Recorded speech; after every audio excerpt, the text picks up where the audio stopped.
Stardew Valley is a game about shirking your capitalistic chains and living a more authentic life with a close connection between you and your community, as well as between you and the world around you. But in a more real sense, it's about tax evasion. Think about it. In none of the game's 4 seasons do you pay any tax on the money you've made, and yet you live in a country at war, a time where taxes tend to rise. Even if there were no income tax before, they'd have a good cause to implement one during the time of the game. So, as long as we're breaking some rules, let's break some more. Hello world, my name is Atticus, and welcome to Glitch Delve. Today, we're exploring some fun bugs in Stardew Valley. Our first glitch is available as early as character creation and is the infinite item glitch. It's actually really simple. Name your character after item codes encapsulated in brackets, and every time a character says your character's name, those items will appear in your inventory. It can be pretty hit or miss whether a character says your name in any given interaction, but you can cheat the system by becoming the world's greatest telemarketer.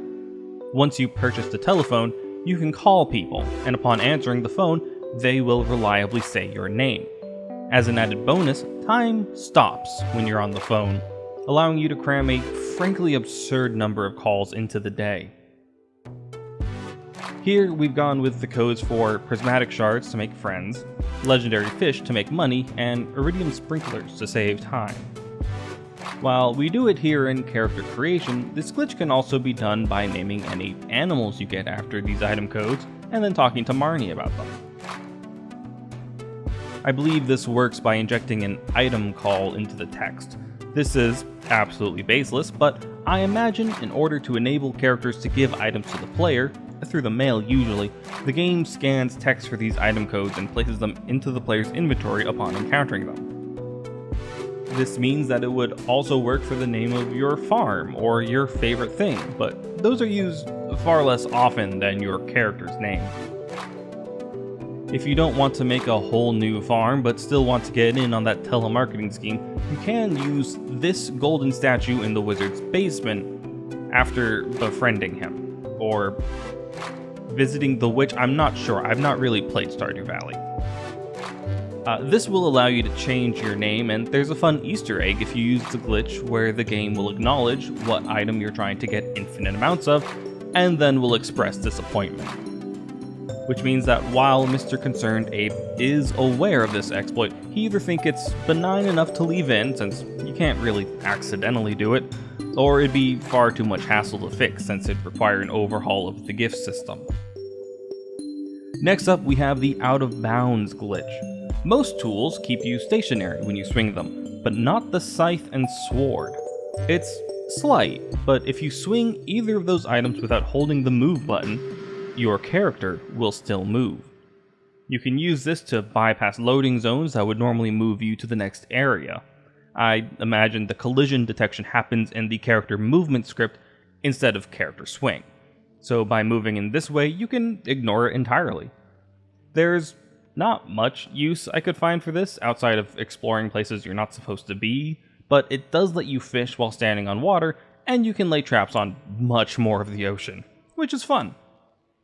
In a similar vein, you can use furniture to bypass obstacles, like this log. If you place the chair on the other side, you can sit on it and hop off without having to deal with the obstacle. And odds are, if you were able to place the chair on one side of the obstacle, you can place it on the other to get back, meaning there's no risk of soft locking. This happens because I imagine the sit script doesn't check for obstacles, assuming you couldn't place the chair you couldn't sit in. There's an inventory glitch where when you're harvesting something, say pumpkins, you already have a gold star pumpkin in your inventory, no other pumpkins in your inventory, and no space for more items in your inventory. Once all of those have been aligned, all of the pumpkins you harvest will be gold star ones. To collect an item, the game probably first checks to see if you have the space for it, or if you already have it. If neither of those are true, you can't collect it, but if you have space or you already have one, the game will harvest the item.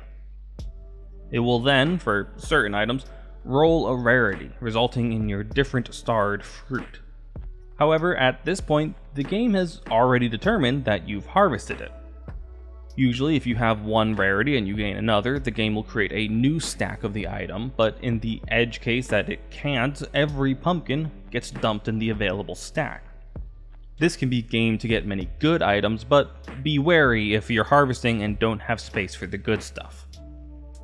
Finally, we've got 3 quick ones. There's some error in the code, I could not possibly theorize what, unless by some twist of fate the index number is the same, where the game confuses a green wallpaper for a prismatic shard in the very specific instance where you're trying to get the Galaxy Sword, which might make it easier to get, or at the very least will allow you to put that prismatic shard to different use.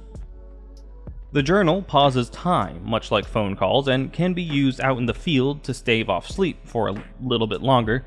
Whenever your character starts to yawn, you can open the journal and reset the falling asleep bit. And you can use it while fishing to save time while you're waiting for a bite.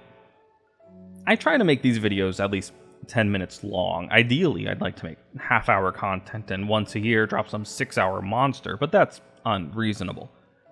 This video doesn't look like it'll be that long. I'd say 6 or 7 minutes depending on how slowly I speak.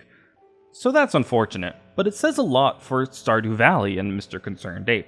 From what I know, Stardew Valley was basically a solo endeavor, and to have less than 10 minutes of bugs is a testament to the incredible job he's done in making and maintaining the game. I got 12 minutes out of Pokemon, and that's as short as it is because I got bored. That's all for me today. I have been Atticus, and thank you for participating.